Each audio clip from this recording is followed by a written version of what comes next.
What's going on, everybody? Marla Cross 316 back with another comic book flashback. And today, folks, we are looking at Tales to Astonish, issue number 64. This issue was released in November of 1964, and the cover date is February of 1965. And today, folks, we are continuing the series here, looking at the Incredible Hulk as he appeared in these Tales to Astonish issues. There was originally 6 issues of the Incredible Hulk, dating back to 1962, but they ended that series and then they included the Hulk in the Tales to Astonish series, and he was joined with, you know, Ant-Man and the Wasp as well.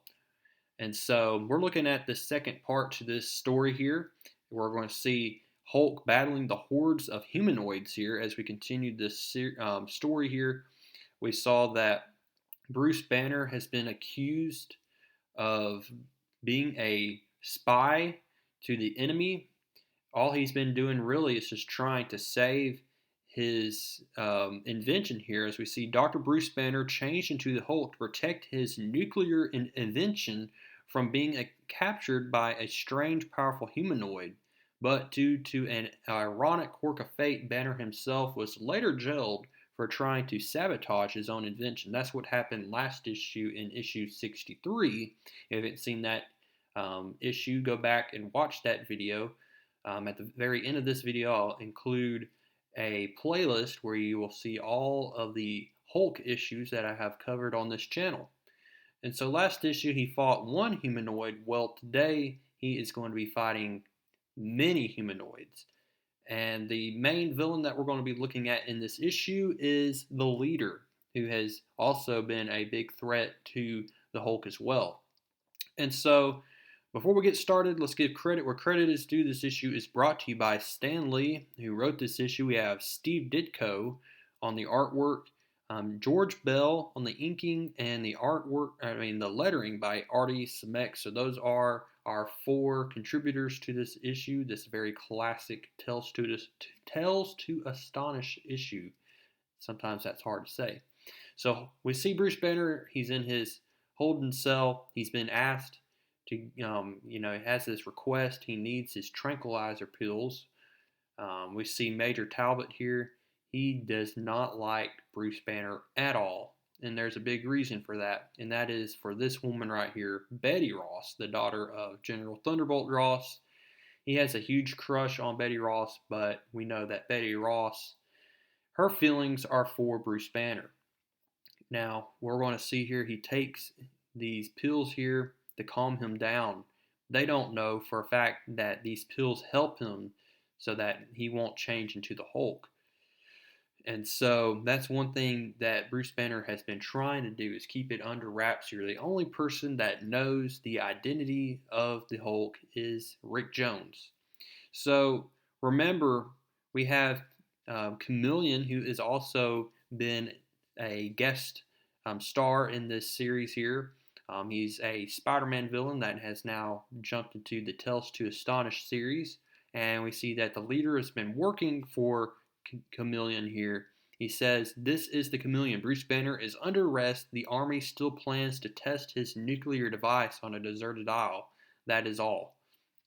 And we see that the Leader has more pressing matters, and that is he wants to find how the Hulk has gained his strength. How does he have the strength? And he suspects that the Hulk, just like him, was a product of gamma rays.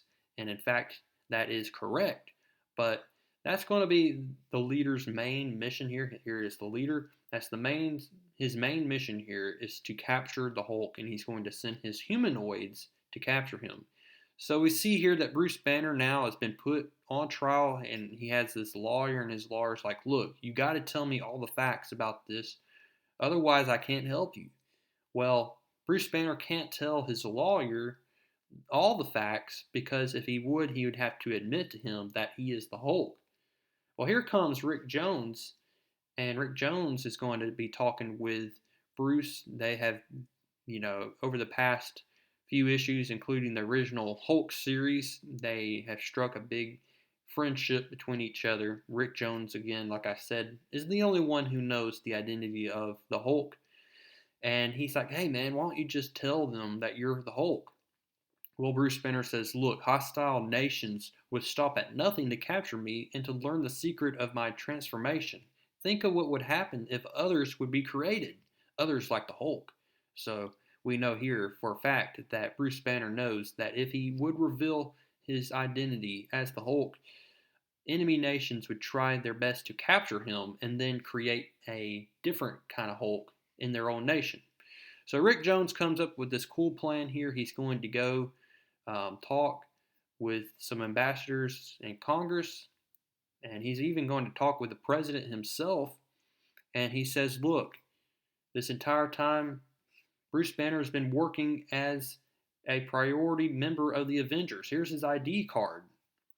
And he shows it to these congressmen, he shows it to the president, and he says, well, it was wise for you to tell me this, boy, and Dr. Banner is right. It would not be in the public interest to make his secret known. And so he says, he is one of our greatest scientific brains. It must not be lost to us. It will take all the power and prestige of my office, but I think I can intercede in his behalf.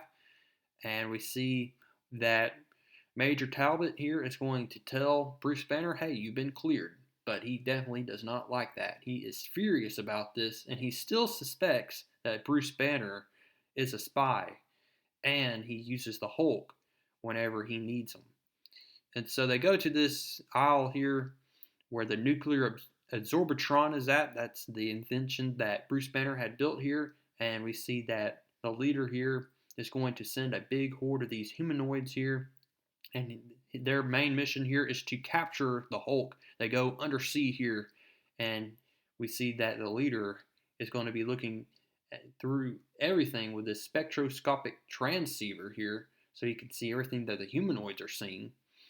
And so we see that Major Talbot's like, hey, before you even touch any of those dials here, I want to know what they do, and I want to make sure you're not calling the Hulk in some way.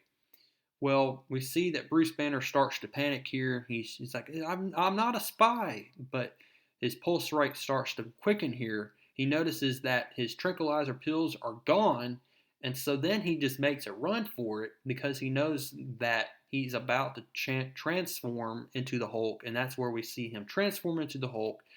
And Bruce Banner's mind quickly goes away, and the Hulk is now taken over. We see Major Talbot shuts that door really quick so Hulk is not able to get to him. And this is where we're finally going to see the Hulk come into battle with these humanoids here, sent by the leader. And one thing is to be noted here is that these humanoids are indestructible. They are made of this gamma plastic, and anything that the Hulk dishes out at these humanoids, no damage is shown here. So Major Talbot then alerts the rest of the army and tells Major, Thunderbolt Ross that, hey, he's in immediate danger. Contact General Ross for further instructions, and they're going to go try to capture the Hulk for themselves. Meanwhile, Hulk is still struggling here. He's like, why can't these machines just die already? Why are they not being smashed here? I'm supposed to be the strongest one of them all. And so he continues to battle here. We see the leader is looking on triumphantly here. He knows that he has won this battle. Hulk even tries to throw this big boulder at these humanoids, and it just ricochets right back to the Hulk here. So finally, he gets word here, and he's like, all right, we're going to send some troops here to capture the Hulk. The leader does not know anything about that, but he knows that he has the Hulk right where he wants him, and that is where we're going to leave off here at this right here on issue number 64. We will find out what happens next issue. In issue number 65, will the Hulk be captured here? And more importantly, we see that he is starting to transform back into Bruce Banner, so that's not good. What is going to happen? We're going to find all this out in issue number 65. I hope to see you there. But before we look at issue 65, drop a like. That'd be much appreciated. Comment down below what you liked about this issue. What are your predictions of what's going to happen next? And subscribe if you have not. And I will see y'all in the next one.